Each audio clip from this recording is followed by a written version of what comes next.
Here, the hunter-gatherers lived very well, and they had learnt to hunt with dogs.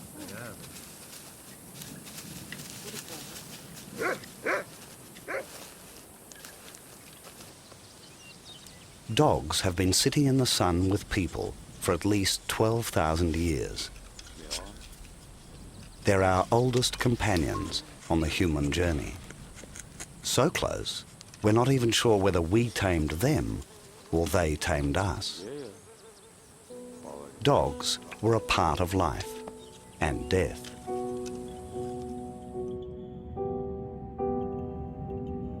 Inside a hut at Ain Malacha in Israel, archaeologists found a woman buried 11,000 years ago under the floor. Beside her head was a puppy. Whoever covered them took the trouble to place the woman's hand over the dog's body. The Ain Malacha burials and the dogs really signal a shift in that human relationship between what had been a wild species, maybe an adversary, and now which is something that had become part of daily life, and as a matter of fact, even something that merits burial with the dead. And that's a big shift indeed.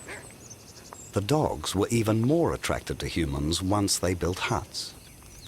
Dog domestication comes with human sedentism, with people settling down and creating trash heaps and so on that are a lure and an attractant to the dogs.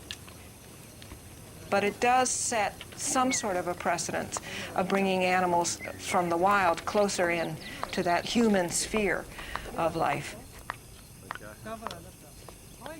The relationship with dogs must have set people thinking. Why not control other animals? It would provide a ready supply of meat and cut down on the hunting. But it took a crisis to push them forwards. The Middle East was hit with over 1,000 years of drought. It was caused by a short ice age called the Younger Dryas, which brought glaciers to Europe and famine to the Fertile Crescent.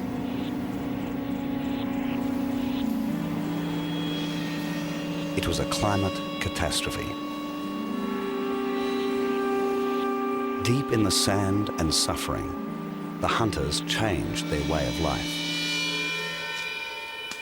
Some people escaped to the few oases with water and good soil. Here, they learnt to plant crops and became the world's first farmers. Others searched desperately for game across their traditional hunting lands. But the drought made the animals scarce.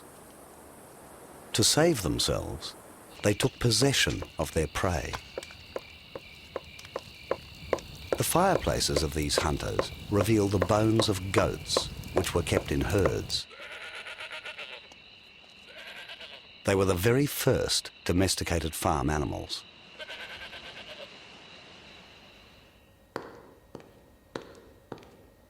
Archaeologist Melinda Zada is tracking the way goats changed as they were domesticated. Her evidence comes from a huge collection of bones gathered from across the entire Middle East. The changes are most obvious in the horns. You can see on this big guy here from the highlands of Iran, a wild Bezor goat. He's got a very large horn. It's sharply keeled.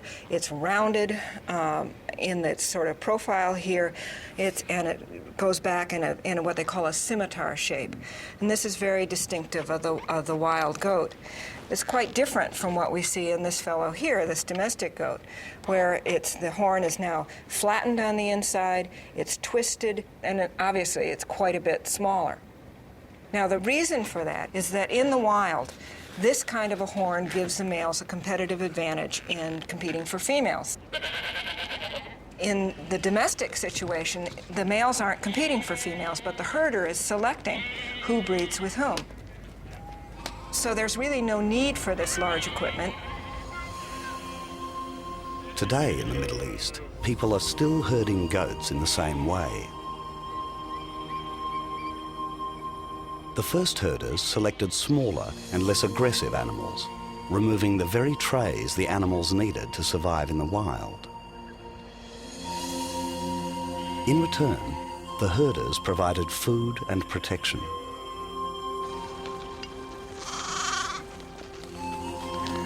They soon added other animals to their herds. This one small part of the world supplied almost all our domesticated species. Alongside goats and sheep were pigs. This pottery figure from Turkey is 8,000 years old. Cows were early beasts of burden. We tend to look at domestication of animals as a big lose-lose situation for the animals. But really, from a Darwinian perspective, it's a big win-win, because domestic animals, through their collaboration with humans, are able to outcompete their wild progenitors. For the humans, obviously, they're obtaining resources, either plant or animal. It may not be as nutritious or even as necessarily as bountiful a diet as they were getting from hunting and gathering. But there is an element of security and predictability that this kind of resource provides. For the herders, it was a brilliant idea. By keeping the animals alive and breeding them, they guaranteed the supply of meat.